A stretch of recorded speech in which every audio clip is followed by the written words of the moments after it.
Aujourd'hui dans cette vidéo, un sujet très sensible aux yeux de beaucoup de personnes. La mort, une dimension spirituelle de l'existence.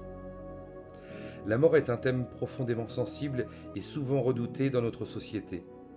Elle suscite des émotions variées, allant de la peur à la curiosité, et soulève des questions existentielles fondamentales. Dans cette vidéo, nous allons explorer la mort sous un angle spirituel, en cherchant à comprendre les différentes dimensions de cette expérience, qu'il s'agisse de la mort physique ou énergétique. En tant que médium et magnétiseur, mon parcours m'a amené à m'interroger sur la nature de la vie après la mort et à partager des réflexions sur ce sujet délicat. Maintenant, voyons un petit peu les différentes conceptions de la mort. Lorsque l'on parle de la mort, il est essentiel de préciser de quelle forme de mort il s'agit. La mort physique, qui marque la fin de notre existence corporelle, est souvent celle qui fait peur, car elle représente l'inconnu. La mort énergétique, quant à elle, évoque une continuité de l'existence sous une forme différente, une transformation plutôt qu'une fin.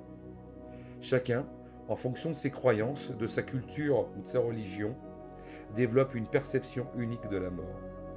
Ces convictions sont respectables et témoignent de la diversité des expériences humaines face à ce mystère. En ce qui me concerne, je vais vous parler maintenant de mon expérience médiumnique associée à la vie après la mort. Mon expérience en tant que médium m'a permis d'explorer les énergies qui circulent autour de nous et de constater que la mort n'est pas une rupture, mais une transition.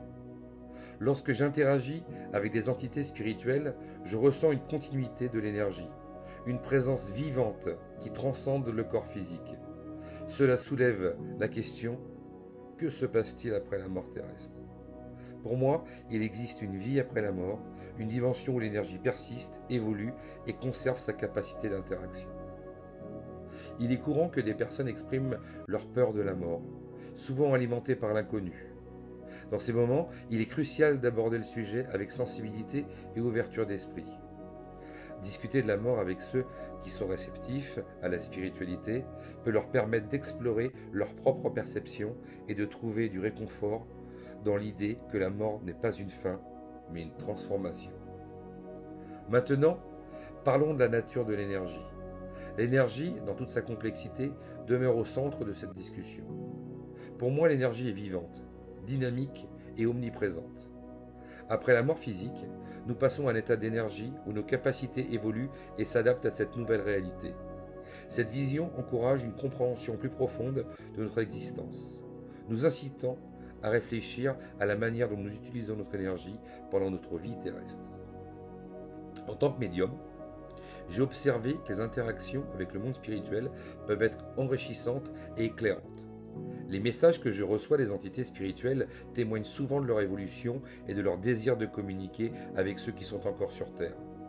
Ces échanges montrent que l'énergie continue de vibrer, même après la mort, et qu'elle peut apporter des enseignements précieux à ceux qui restent. En conclusion, la mort est un sujet complexe, mais elle peut être appréhendée sous un angle spirituel qui offre une perspective d'espoir et de continuité. Que ce soit à travers la compréhension de la mort physique ou énergétique, il est essentiel de reconnaître que cette expérience fait partie intégrante de notre parcours spirituel. En tant que médium, toujours, je me tiens à disposition pour partager mes réflexions et aider ceux qui cherchent à explorer la nature de la vie après la mort. La mort ne doit pas être perçue comme une fin, mais comme une transformation, une évolution vers une nouvelle forme d'existence où l'énergie demeure vivante et connectée. C'était Stéphane T du cabinet Altruiste. Si vous avez aimé cette vidéo et ce que je fais comme travail pour vous informer et partager avec vous mon expérience, eh bien, n'hésitez pas à liker et à vous abonner, ça me fera très plaisir. Bienveillance à vous. Au revoir.